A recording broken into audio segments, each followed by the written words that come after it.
Dito kami sa Pinto Art Museum opening. I met someone. Ang galing gumawa ng mga Instagram, TikTok style phone edit. Diretso na sa phone and then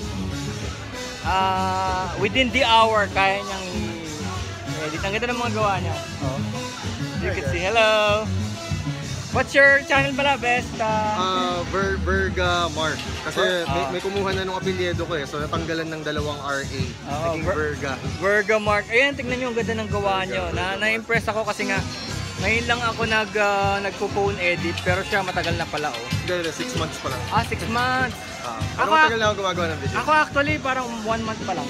1 month. Kasi dito ako sa GoPro umaasa nun eh. Pero actually mas maganda pala sa phone. Lalo na yung ganito, yung side by side tayo. Mas marami nakaka-appreciate yan eh. Nakikita mo agad sa camera, diba? So anong ano natin, usually tumatanggap ka ng clients sa mga commercial and businesses and products. No? Ang galing ng gawa niya. No? Pag tinignan nyo yung channel niya. Na-impress ako kasi ngayon lang ako gumagamit ng phone for vlogging. Dati kasi puro nga ini-edit pa sa computer with ang tagal ng process, tsaka ang daming effort. Tapos hindi naman ganun kalaki yung return, no. Hindi kagaya yung sa phone. Hindi ka masyadong naghirap, pero at least naipalabas mo na sa anywhere. Strike anywhere. The power of the phone. Grabe, you should appreciate yan. Mobile phone. Andiyan na rin ang internet and everything, and sa totoo lang yung phone mas mabilis pa mag-edit at saka mas mabilis pang mag-render. Wala kang rendering actually. Habang tumatae pwede mag-edit. Oo nga, habang may apps daw pwede mag-edit. Which is true. Kasi yung akin, pag uwi ko sa bahay, makikita nyo itong mga edit na to. Pag uwi ko sa bahay, lalabas to bago ako matulog. Ganun kabilis. Tsaka, ewan ko, iba na yung phone ngayon. It should not be called a phone. It's a mini computer. It's ano yan, mini agency or mini office. Okay, follow natin siya. Peace. Gumawa sila ng reels. If you have a phone, you don't have any excuse not to make reels because you have to document your life. Kasi it's the wave of the future, no? Ganun, yun ang panahon. Tsaka hindi yan libangan, no? I would not say that this is a hobby. This is the work of the future people. Ito na ang trabaho nila. Kita nyo, ultimo yung mga mainstream media nagiging parang vlogger style na rin yung mga kwento nila. Actually, pinafollow na nga lang nila yung nagba-viral eh. Yun na lang nilalagay nila sa show nila eh. Kailangan mag-adapt and mag-adjust. Oo. It's like the tail wagging the dog. Ngayon, ganyan na nangyayari ngayon. Hindi na yung mainstream media ang nasusunod. Kung hindi yung mga vloggers na gumagawa ng reels.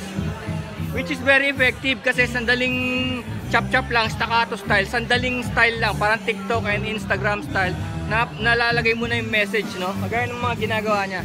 Na-impress ako rin sa ginagawa niya. Thank you. Small time lang. Tsaka, ngayon lang ako nakakita nung ganun nga. Kasi 1 month pa nga lang ako dito sa phone editing. Ang bilis. Hindi kagaya sa computer, nadadasalan mo pa. Minsan naghahang pa. Yes. Sige sir, nice meeting you. Peace. Ano po, meron siyang rig. Meron siyang rig, lighting rig.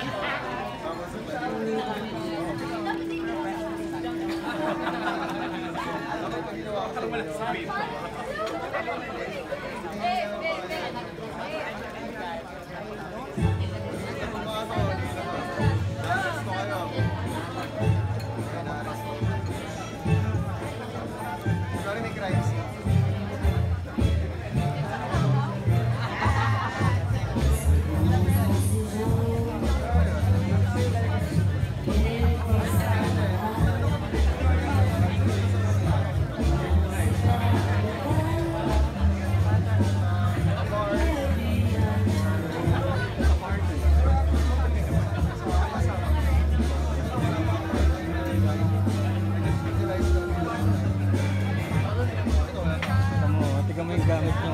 Imagine that. Ngayon siya gumawa ng TikTok, Instagram style.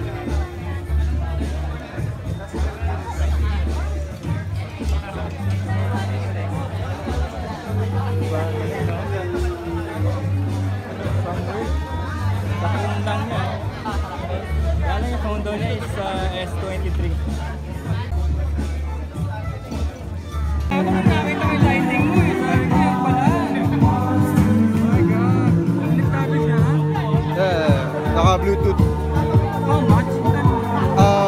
500 nito eh sa Lazada. What do you call that? LED small rig. Yung ulo ko. Kasi yung effect niya grabe, no? Kahit na hindi pala party place yung lugar, pwede mong gawing party place kasi may lighting ka na ganyan. My goodness. Yung future. Makita ko gumanong pa to, red and blue. Mas nagiging professional yung kuha. Oo nga. Quality. Baka better pa dun sa venue itself. Yeah. Di ba? Kasi baka hanapin nila